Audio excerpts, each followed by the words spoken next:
Stella, thanks a lot for being here. And I first met Stella a few months ago, and we got to hear a little bit more about how BYD is expanding here in the U.S. and using Los Angeles area as their hub, and how they're originally from Shenzhen, and really one of the leading, if not the leading, electric vehicle maker in the world. They are also invested in by Warren Buffett, so that gives them an extra plus as well. But Stella, tell us a little bit about why BYD came to the Los Angeles metro area in the first place. I know that you led the expansion. You've been leading the global expansion into Europe and then North America, and you really set up this base here in the Los Angeles area. So why LA area? Yeah, this is actually a very good question. So we always call BYD growth as now we are in the second stage. So the first stage for us is survival, so get a business. So actually, back to 1999, I went to Europe, set up BYD first overseas European office in Rotterdam, and 1 year later, I came to Chicago to set up the office in Chicago. But my goal is very simple. I took one container of battery and one engineer with me, and we came there. The target is I sell the full container of battery, then I can get the cash, then I can continue pay the rent. So then my target at that time is mainly find the customer from the nickel cadmium battery from emergency lighting, power tools, and the small battery pack customer. So we have been very successful. In 2001, we got a business from Motorola for their cell phone. So this make BYD become big international company, also help us build the world-class quality system. So then back to 2011, Mr. Wang thinking about the expansion. At that time, BYD already is a car maker and also biggest battery maker in the world, and also we are the second largest cell phone component maker in the world. Then we invest in solar panel, so it's become several billion size company. So then we start to have a bigger dreams. We want to create a big international brand. So remember, first one is survival. For us, is grow the business to be sell the products to the leading company, become one of the lead player in the industry. But then the second dream is want to build a branding, which is I think a lot of Chinese company missing. We don't have brand, we don't have innovation. So then in order to do the branding, then we try to select which place we should go. But the US definitely will be the one of the, besides China, is the biggest market. Yeah, and also it's the toughest market, it's the most challenging market. So then we were thinking about if we can be successful in US, then we can really achieve this goal. So, but where we're landing, so talking about the logistics, it's like a multiple, I think more than 10 flights, always daily departure from Hong Kong or Guangzhou to Los Angeles. And then it's the shortest distance. And then also California is the greenest state in the world, not only in US, but also California is a very open, multinational state. Culturally, it's very easy to adopt a foreign brand. And the third one is most important, is a very innovative company. You will meet a lot of kind of very crazy people with very crazy idea.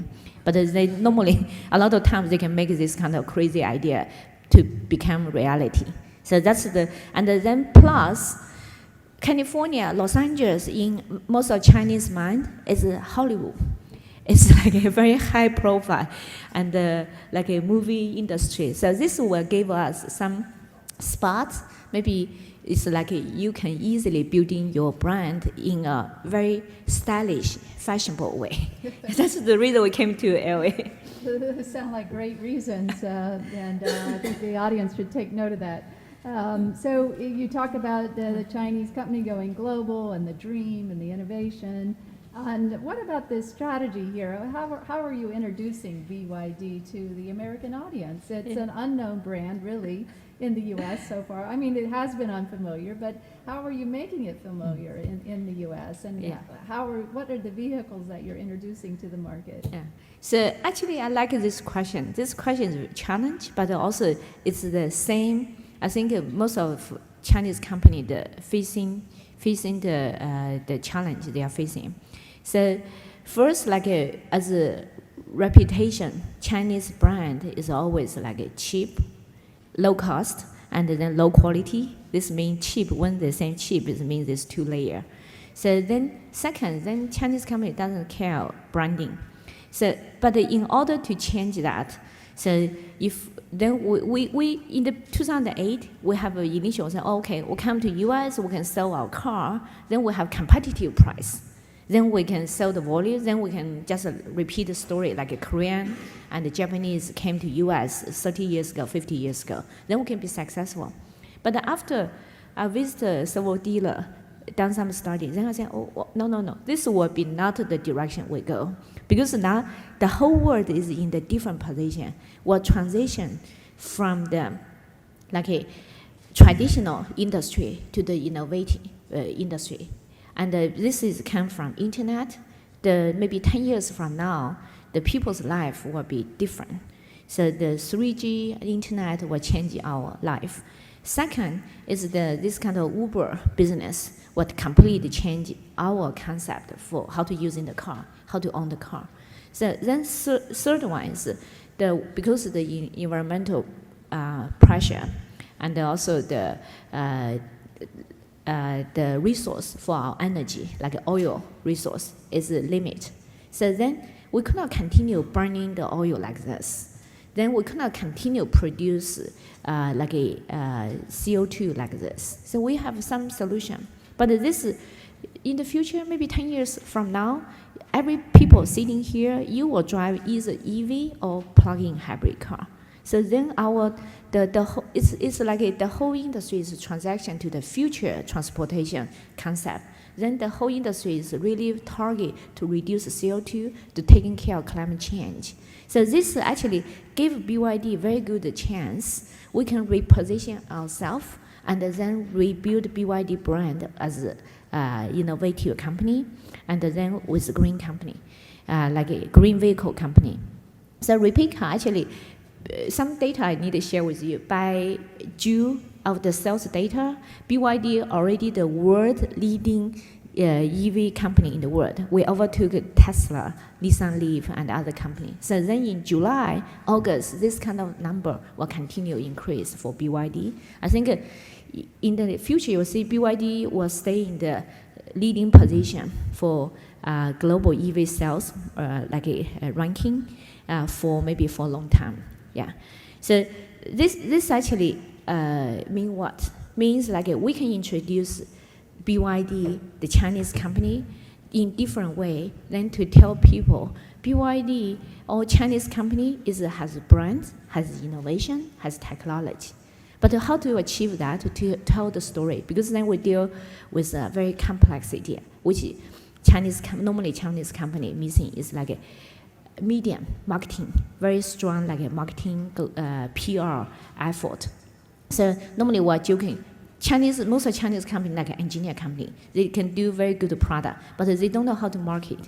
So then our strategy here is like let's find some area BYD has no competition. We're very strong, and then we use this spot to build our like a branding. We call the brand awareness, and then this means like a BYD, for example, electric bus. We compete with all the company very small, and the BYD there is very competitive. But then we capture the leading position, showing BYD brand, and the next step we can go to the other area. For example, the electric trucks and also electric fleet. And then after we build the foundation very strongly, then we can move to consumer car.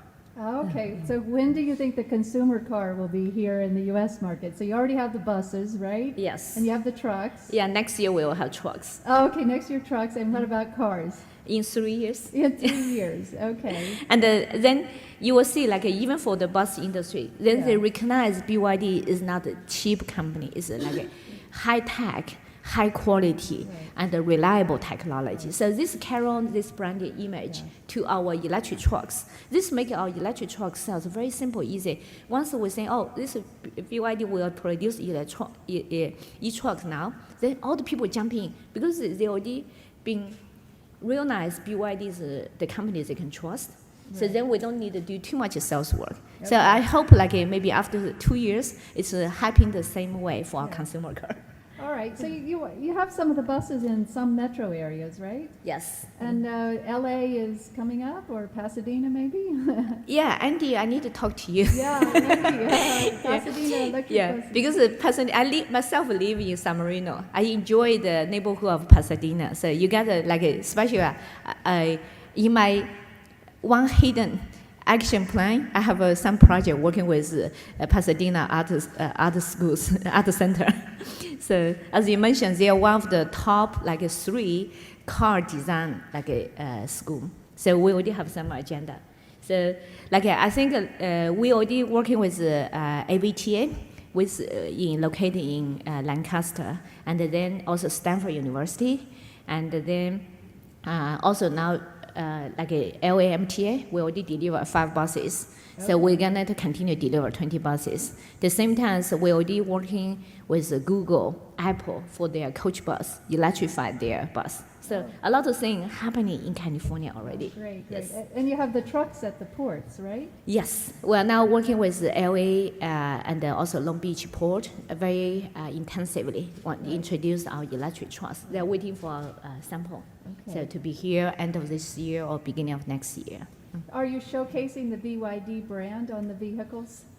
I believe so. Yeah, okay. Yeah. And so BYD stands for? Build your dreams. Yeah. That's our dreams. The bigger dreams, we want to really taking care of climate change. Build a dream with less depend on the fossil fuel, and then reduce CO2. Is taking care of our offspring. And then the selfish dream is make BYD global international company, well-known company in next 50 years, 100 years. Yeah. Okay, so I was going to ask you what's next. So that sounds like a huge dream. Yes. And getting from there to tomorrow is your charge, right? Under your charge, overseas. So Stella, what about your own background? You grew up in China, and yeah, I grew up in China, just like a regular family, and then but my parents was kind of follow Mao Zedong's period, then sent from the a rich area to the poor area, help build up a rural area. So I grew up in Yunnan, but my hometown is in Zhejiang. So, but then I went to Shanghai Fudan University, then graduated for 3 years. I found the BYD and joined BYD, working as a marketing manager, and then grow up as sales manager. Then I deeply remember back to 1996. Then I just joined BYD. Miss Wang said, "Yeah, you should go overseas to set up an exhibition." So then you should go to Hong Kong to live there, set up a Hong Kong office. In 1999, then saying go to Europe, set up a European office. But at that time, my English is really broken English. And the first time living overseas, have no idea how to drive, have no idea how to live over there. So it's a lot of challenge. But myself grow my career with BYD together. I think, I really enjoy it. Today, every day working in BYD, I feel it's an adventure. So I need to learn a lot of new stuff. Yeah. Great. Thanks, Stella. Congratulations. Thank you. Look forward to BYD